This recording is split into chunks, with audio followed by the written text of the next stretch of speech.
और वाणी नाम का पानी मंगाया और विवेक और वैराग्य नाम का अग्नि मंगाई और हमारा कल्याणकारी रूप का कल्याण मंगाया और हमें और राग देश का लकड़ी बना के उसको जला के हमें भजन बना के खिलाया है। इसी कारण से हम जो भजन आज खा रहे हैं ये उतना अच्छा भजन है क्योंकि उस भजन में अटल मिला है, वाणी मिली है, उसमें विवेक विरांगी का आग मिला है और कल्याणकारी सब्जी मिली है और राग देश का हमारा जो था हमारा विचार गलत, हमारा काम, हमारा क्रोध, लोभ, इसको जला के हमारा विवेक नाम की चीज हमारे को प्रदान करी है गुरु वंशिंग बाबा ने। ऐसा भजन हमके खिलाया है। बुहारी महाराज ने अभी भजन के बना के बोल रहा था कि हमारा मन जितना खाओ उतना भजन पूरता है और जो करता है लेकिन भाव कभी कमजोर नहीं पड़ता है, वैसा भजन हमको बना के दिया है और वे भजन उसी तरीके बना है। इसीलिए ये भजन बोलने का भी, सुनने का भी और जानने का भी आपको सबको मौका मिला है। इसीलिए इसी सही समय पे भजन मिलता है तो ये भी हमारे कल्याणकारी चीज डाल के बनाया है। ये चीज हमारी वाणी नाम का चीज डाल के बनाया है, अटल नाम का चीज का आटा लगाया है। इसीलिए हम इसी भजन को भी एकदम प्रेम से खाने की कोशिश करना चाहिए। प्रेम से खाने की कोशिश, अगर इस भजन को खाओगे तो हमारा जीवन में जो राग द्वेष है, हमारा जीवन में गलत विचार है, ये हमारा जीवन में अच्छाई आ जाएगी और जो राग द्वेष है वो दूर हो जाएगा, वो अग्नि ज्ञान वैराग्य की अग्नि में जलकर भस्म हो जाएगा। इसी कारण से इसी चीज को लेते रहना चाहिए, ऐसी चीज को करता रहना चाहिए, इसी चीज को समझता रहना चाहिए क्योंकि इसी का नाम सत्संग है, क्योंकि सच्चाई का चीज है सत्संग।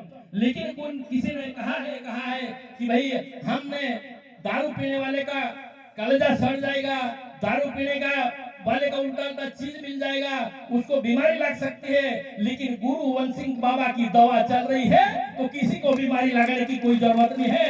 हम गुरु वंशिंग बाबा की दवा खाते रहो और अच्छा शरीर को बनाते रहो क्योंकि गुरु वंशिंग बाबा हमको कभी गलत बीमारी में लागने नहीं देंगे, हमको गलत रास्ते कभी चलने नहीं देंगे। हमारा जो विचार है वो विचार हम सत्संग नाम की चीज खाकर हमारा विचार शुद्ध कर लेंगे। हमको काम क्रोध लोभ मोह को मारना नहीं, हमें इसको कंट्रोल करना है क्योंकि मार को सकता भी नहीं है और कोई मार भी नहीं सकता है। लेकिन इसको इस गुरु वंशिंग बाबा की दवा खा के हम इस चीज को कंट्रोल जरूर कर सकेंगे और हम हमारा ज्ञान जो गुरु वंशिंग बाबा है वो हम आगे हमारा जीवन को सफल कर देंगे। हमको आगे चलने का मौका में अच्छा मिलेगा। हम वहां से एमपी से गुजरात तक आए लेकिन हमारा विचार बदला नहीं तो आगे भी नहीं बदलेगा।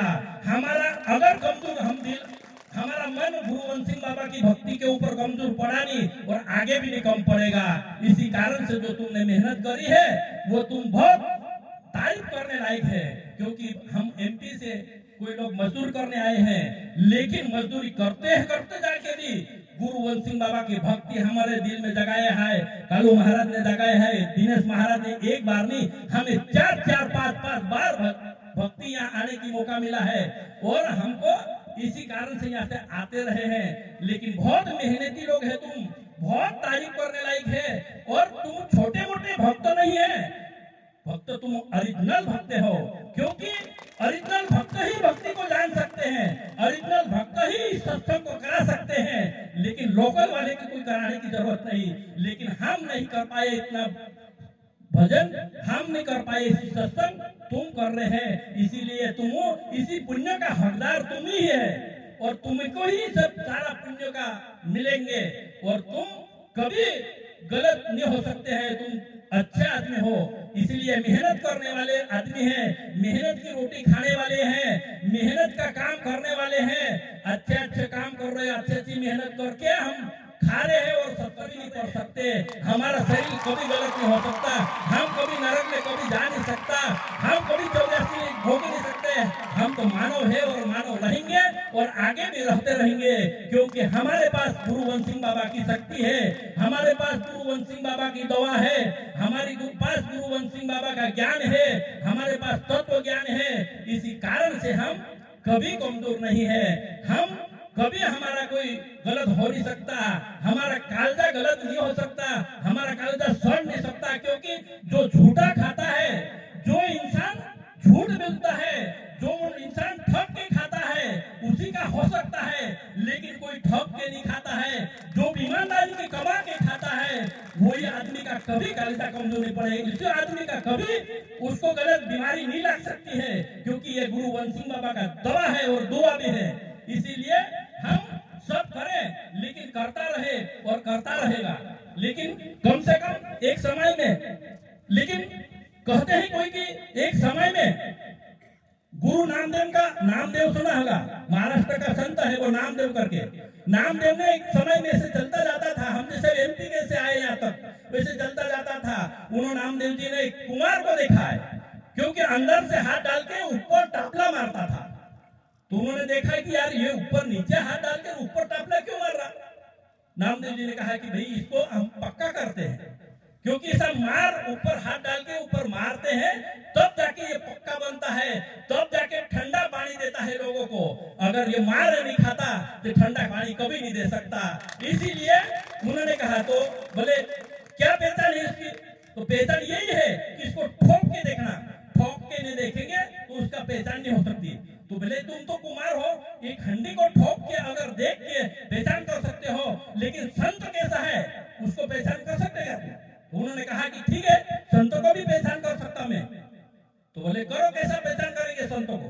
संतों को बिठाया, हर ऐसे ऐसे बिठा दिया, बिठा दे के फिर वो टापला जैसे घड़ा बनाने की टापला था ना, वही एक एक टापला लगाया सबको, एक एक संत को जोर जोर से ठोका। लेकिन कोई संत अच्छा संत था, कोई नहीं बोला, लेकिन इनाम देव जी ने बोला कि अरे हम संतों को मारता है, इतने जोर से मारता है। तो उन्होंने कहा कि सब पक्का है लेकिन एक कच्चा है। क्यों कच्चा है? तो उन्होंने कहा कि मैं कच्चा क्यों? क्योंकि मैं तो भगवान से मिलता हूँ, श्री कृष्ण मेरा मित्र है, मैं रोज भगवान से मिलता हूँ, मैं कैसा कच्चा? नहीं, तू कच्चा है, जा लगे तो तू तेरा भगवान से पूछ के आओ। उन्होंने गया और सबको बोल रहे थे कि भगवान, सब लोग बोलते मेरे को कच्चा, लेकिन मैं कच्चा कैसा हुआ? मैं तो तेरे से मिलता हूँ, भगवान से मिलता हूँ, लेकिन तब भी मैं कच्चा कैसा? तो उन्होंने कहा कि तू भगवान से मिलता है जरूर है, लेकिन हकीकत में सही में अगर गुस्सा नहीं करे तो मैं सही बात बोल सकता हूँ। भगवान बोला तो गुस्सा नहीं करो, बोलते सही बात।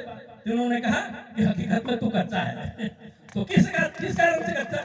क्योंकि लोगों से नहीं, भगवान से मिलने वाले लोगों को भी कच्चा बता रहे हैं। तो उन्होंने कहा कि कच्चा इस कारण से है कि तूने अभी तक गुरु नहीं किया है। अगर जिस दिन गुरु कर लेंगे तो ये सारी बात जान जाएंगे कि कच्चा कौन रहता है, पक्का कौन रहता है, कैसी सत्संग रहती है, कैसी सत्संग को कैसा सुना जाता है, सत्संग को मान कैसा लगता है, उनका मर्यादा कैसी है।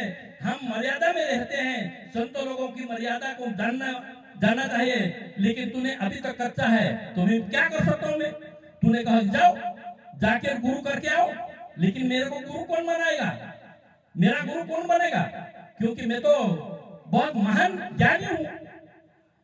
भगवान ने कहा कि ज्ञानी होगा, ज्ञान तेरे पास होगा, मंत्र तेरे पास होगा, लेकिन जब तक ये मंत्र भी और ये ज्ञान भी जब तक गुरु नहीं करेंगे तब तक कोई काम आने वाला नहीं है। और यही मंत्र काम आ जाएगा तेरे को, लेकिन गुरु करके आओ। तो गए, निकल के गया। तो जाते जाते में एक आदमी शिव मंदिर में सो रहा था, और शिव मंदिर में सो रहा था तो ठीक बात, शिव मंदिर में तो सो रहा है तो बढ़िया बात है, लेकिन पांव शिवलिंग के ऊपर रखा था वो। उसको जाके देखा उन्होंने, नामदेव जी ने, अरे यार ये लोग तो कम से कम शिव मंदिर में तो सोना नहीं चाहिए, लेकिन सो गया तो बहुत बढ़िया बात है, लेकिन इसने तो शिवलिंग के ऊपर पाय रखा है, ये कैसा बेवकूफ आदमी है ये, ऐसा करने लगे। उन्होंने कहा कि भाई बेवकूफ आदमी तू यहाँ ऊपर क्यों सो रहा है शिव मंदिर में, और पांव जरा शिवलिंग के ऊपर रखा है, तो उसको तो हटा दे कम से कम। तो उन्होंने कहा कि मैं एक बूढ़ा आदमी हूँ, मेरा पाय हट नहीं सकता, अगर शिवलिंग नहीं है ऐसी जगह पे मेरा पांव रख दे।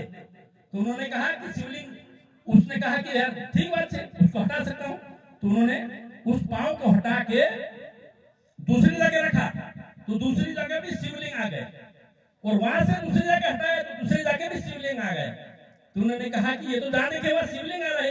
तो उन्होंने कहा कि ये तो शिक्षा देना चाहता हूँ, भगवान कौन सी जगह पे नहीं रहता, ऐसी बात हो सकती क्या? भगवान जहाँ देखेता भगवान रहता है, लेकिन देखने वाले की दृष्टि सही होना चाहिए, देखने वाले की दृष्टि सही मानना चाहिए। तो उन्होंने कहा कि गुरुदेव मैं तो हाथ जोड़ता हूँ तेरे, क्योंकि जहाँ देखे वहाँ शंकर, जहाँ कंकर से वहाँ शंकर, और जहाँ हाथ तेरा पाँव उठा के रखता हूँ वहाँ शिवलिंग आ जाती है। उसी दिन से उसको गुरु माना, और गुरु मानने के बाद उन्होंने कहा कि भाई हमको गुरु तो मान लिया, लेकिन अच्छे ज्ञान बताओ।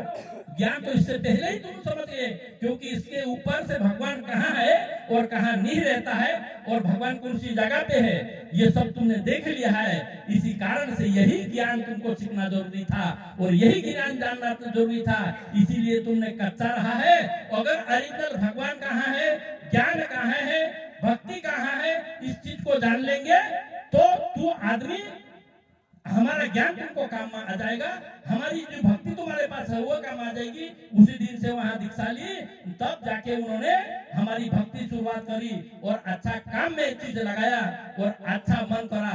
इसीलिए बोलता हूँ कि कोई शास्त्र पुराण में भी अच्छी अच्छी बात लिखी हुई, रामायण में राम भगवान की बात लिखी हुई, और शिव पुराण में शिव भगवान क्या कर रहा है वो लिखा हुआ है। महाभारत में लेकिन भगवान पांचों पांडवों ने क्या क्या किया था वो लिखा हुआ है। लेकिन हमारी सारी चीजें शिक्षण हो सकती है, सारे पुराण जान सकते हैं हम, और हम गुरु वेद पुराण में मंत्र भी सब सीख सकते हैं, और मोबाइल में तत्व ज्ञान भी देख सकते हैं हम।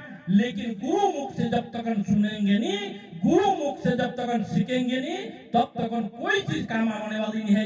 इसी कारण से जो चीज लेंगे तो गुरु मुख से लेना, नहीं तो मैं मोबाइल में सीख जाऊंगा, मोबाइल में टेप करला में सुन लाऊंगा, और मैं शास्त्र पुराण में सीख जाऊंगा, मैं फलाना सीख जाऊंगा, ये सब सीख जाएंगे लेकिन काम का नहीं है। इसीलिए मोबाइल से शास्त्र पुराण में नहीं, सब सीखना, लेकिन गुरु करना और गुरु आदेश अनुसार चलना, गुरु राय के ऊपर चलना। क्योंकि शास्त्र में गुरु, जब तक शिव पुराण में भी शिव पुराण, जब तक गुरु की बातें नहीं आएगी तब तक शिव पुराण पूरी नहीं बनेगी। जब तक महाभारत में आएगी गुरु की बात नहीं आएगी, तब तक कोई पुराण ऐसी नहीं है कि वहां गुरु की बात नहीं है। हर पुराण जितना 16 शास्त्र 18 पुराण है, लेकिन हर पुराण में गुरु की उल्लेख आएगी, गुरु की बात आएगी। अगर गुरु की बात नहीं मानेंगे तो वो पुराण वो कुछ नहीं जान सकते तुम। हाँ महाराज, आपनो दुई दुई हाथ वाला छे, दुई दुई कांटा वाला छे, जरा थापड़िया जोरदार ठोकले, हाथ में कोई कमी नहीं है बेचारा, एकदम थापड़े ठोको काकी गुरुदेवन जो अमृत बरसी गई है सदा सदा के लिए अपना जीवन एक पूंजी बनने लग रही। तो तुम जे जोरदार से जोरदार, भारी से भारी खुश है, એને આપણા પાછું તત્વ જો થયેલો છે ને કે ગોખલી ગોખલી માર ભરલી તો કામે ઠુકી ઠુકી માર ભરલી। हाँ, तो जब तक हम गुरु के उल्लेख हर जगह में आती है, हमारे लोग बड़े लोग हैं भले दारू से पूजा करता है, लेकिन गुरु और चेले की बात तो मंत्र, उनकी मंत्र में वो बात आएगी। अगर गुरु की बात नहीं आई तो वो मंत्र कुछ काम का नहीं है। इसीलिए हर